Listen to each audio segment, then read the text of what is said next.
it's very easy for a parent who really wants to be a good parent to get worried that maybe they're not doing things the right way or the best way or things like that.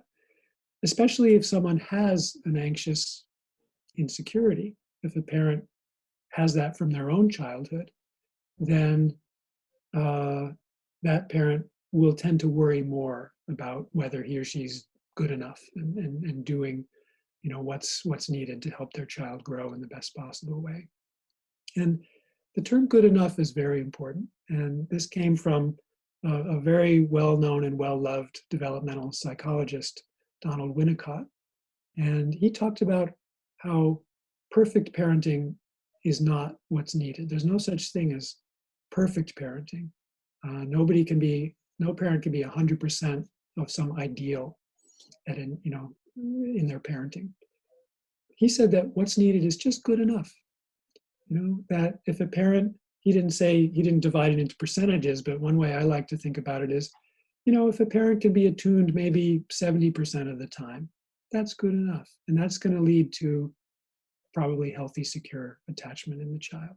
30% of the time, the parent's going to be occupied with something else or stressed from work or stressed from having, from parenting. Parenting can be very stressful and challenging. Parents need to recognize that and have some self-compassion for the challenges that come up.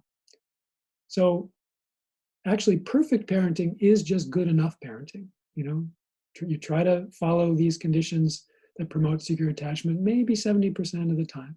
Sometimes it'll be possible, sometimes it just won't be possible, but that's okay.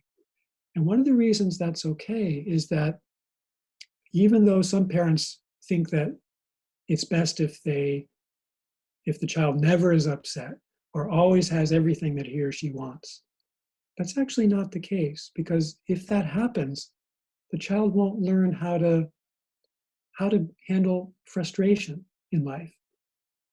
The child won't learn how to respond to situations in life where they don't get what they want. We don't always get what we want in life.